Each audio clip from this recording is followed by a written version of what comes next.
हरे कृष्ण। सभी वैष्णवों के चरणों में दंडवत प्रणाम। प्रश्न है, भगवान के जो श्री अंग हैं उनमें उनको कमल की ही उपाधि क्यों दी जाती है?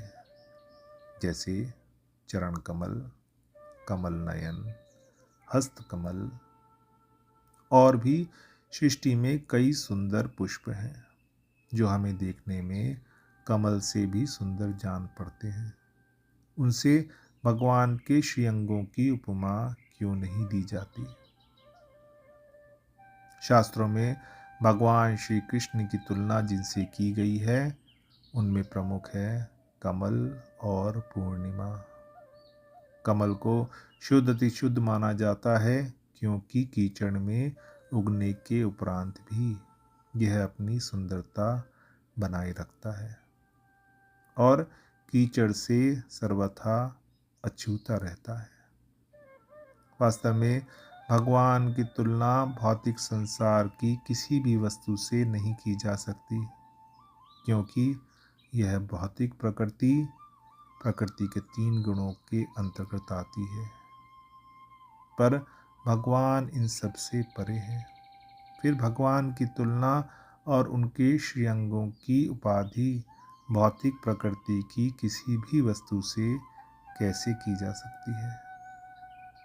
वहीं कमल पुष्प ब्रह्मा जी की इस भौतिक प्रकृति का भाग नहीं है। प्रमाण श्रीमद् भागवतम प्रथम स्कंद अध्याय 3 श्लोक संख्या 2।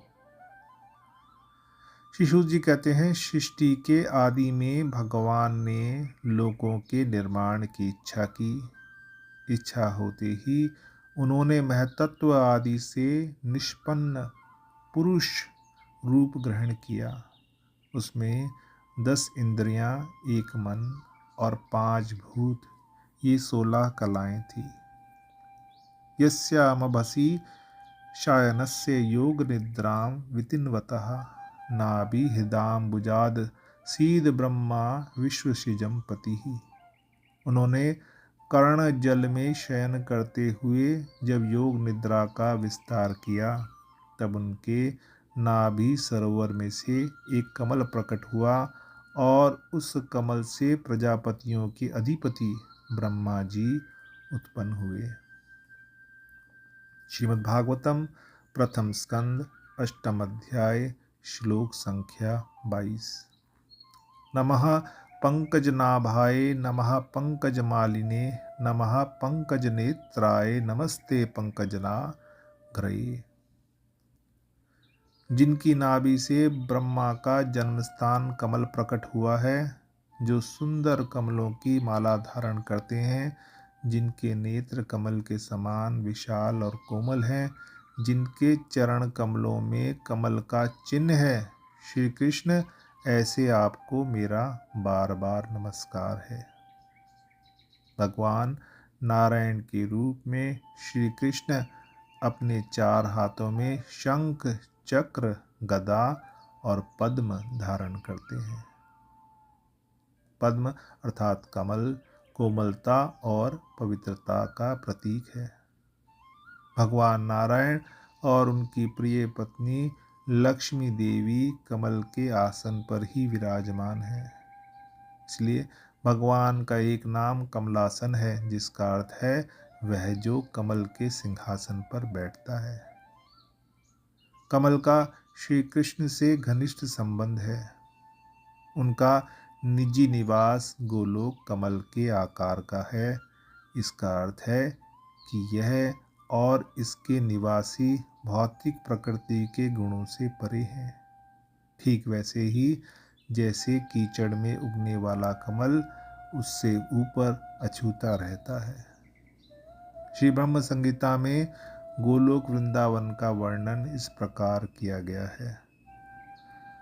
सहस्र पत्र कमलम गोकुलाख्यम महत्पदम तद कर्णिकारम तद धाम तद अनंतमसा संभवम।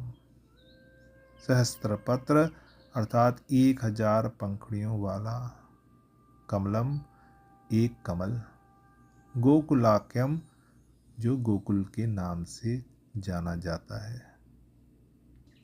श्री कृष्ण का अति उत्तम धाम, जिसे गोलोक के नाम से जाना जाता है, उसमें हजारों पंखुड़ियां हैं और उनके अनंत रूप के एक भाग में अंकुरित कमल के समान एक दल है। पत्तियों का चक्र श्री कृष्ण का वास्तविक निवास है। कर्णिकारम महदयंत्रम सत्कोणम व्रजकिलाकम सद अंग सत्पदीस्थानम प्राकर्तये पुरुषेण च प्रेमानंद महानंदारासेनवस्थितं हि यत् ज्योतिरूपेण मनुमा काम बीजेण संगतम। उस दिव्य कमल का चक्र वह क्षेत्र है जिसमें श्री कृष्ण निवास करते हैं। यह एक षटकोणीय आकृति है, निरपेक्ष के अंतर्हित प्रबल और प्रमुख पहलू का निवास। मणि की तरह स्वयं प्रकाशमान श्री कृष्ण की केंद्रीय सहायक आकृति सभी शक्तियों के दिव्य स्रोत के रूप में खड़ी है। 18 दिव्य अक्षरों से युक्त पवित्र नाम 6 गुना विभागों के साथ एक षटकोणीय आकृति में प्रकट होता है। चूंकि श्री कृष्ण इसके रचयिता हैं, इसीलिए वह प्रकृति भी स्वयं श्री कृष्ण ही है।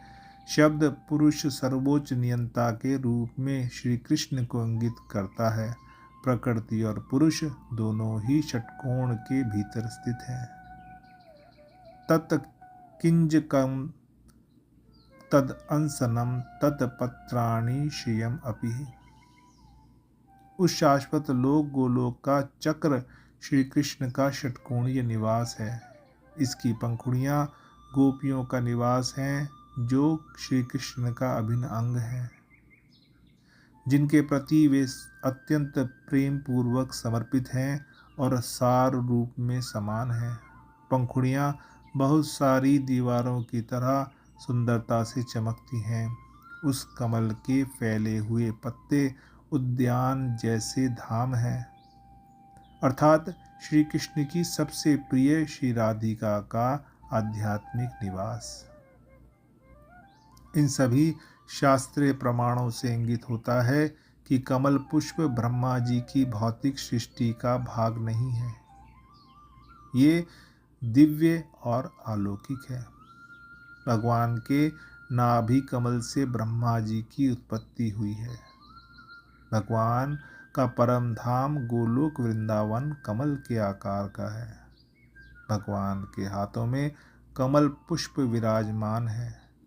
उनके गले में कमल की माला है। भगवान श्री कृष्ण के श्री चरणों में जो 19 चिन्ह हैं, उनमें और कोई पुष्प नहीं अपितु कमल पुष्प है।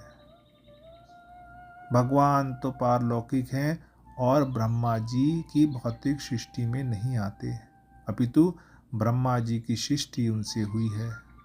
तो फिर भगवान के श्री अंगों की उपमा ब्रह्मा जी की सृष्टि की किसी भी वस्तु से कैसे की जा सकती है? अगर ऐसा करते हैं तो ये भगवान को ब्रह्मा जी की सृष्टि के अंदर लाने का अपराध होगा।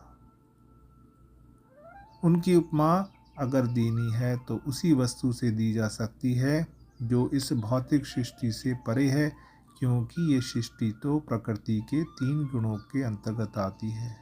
इसीलिए भगवान के श्री अंगों की उपमा कमल पुष्प से दी गई है और किसी से उनके श्री अंगों की उपमा दी ही नहीं जा सकती।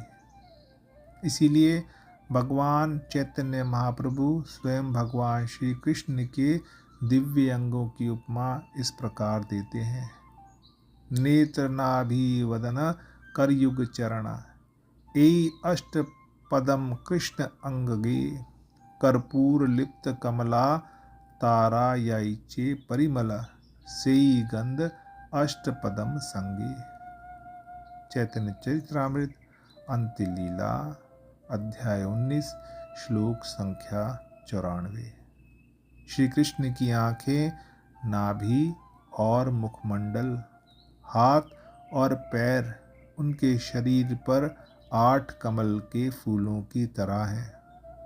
उन 8 कमलों से कपूर और कमल के मिश्रण जैसी सुगंध निकलती है।